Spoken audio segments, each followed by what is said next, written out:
Across America, a slogan has ignited something. No king.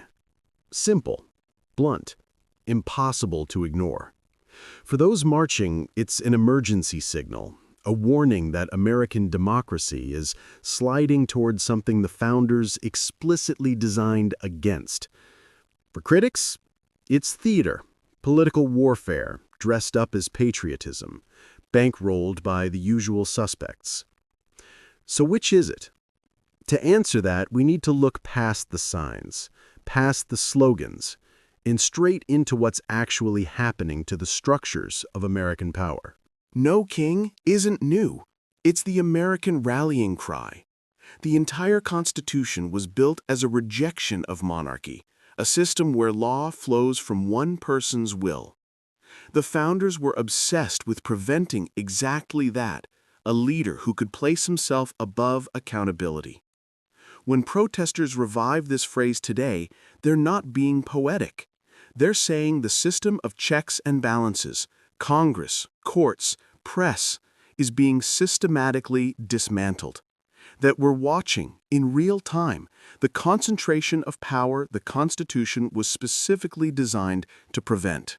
This isn't about policy disagreements. The protesters are pointing to specific claims and actions, executive immunity arguments, legal briefs suggesting a president cannot be prosecuted for official acts, even criminal ones. To protesters, that sounds a lot like the king can do no wrong. Federal force in American cities, the deployment of law enforcement and National Guard units against protesters and into jurisdictions that didn't request them. They see this as treating military power like a personal police force. Project 2025, a published 900-page blueprint to restructure the federal government, replacing career civil servants with political appointees loyal to the executive, consolidating power under one branch. For the people in the streets, this isn't abstract. It's not hyperbole. They genuinely believe they're watching a slow-motion coup against constitutional governance, and they think silence is complicity. But there's another interpretation, and it's not fringe. It's the position of a major political party and millions of Americans. They say, look at the money, look at the coordination. This isn't grassroots, it's AstroTurf. The coalition organizing these marches, groups like Indivisible, Move On, the Working Families Party, they receive millions from major progressive donors, the Open Society Foundations, the Tides Foundation, names that, fair or not, trigger immediate suspicion on the right. Republican leaders call these Hate America rallies. They point out the timing, always before elections, always with maximum media coverage. They argue the no king framing is deliberately designed to sound constitutional while actually being pure partisan combat. The logic? If you can convince people the other side is literally destroying democracy, you justify any political response. It's not debate, it's mobilization, and it's funded, coordinated, and message-tested. Here's the thing about mass movements in 2025. They're almost never purely one thing. Yes, there's big money behind the organizing infrastructure.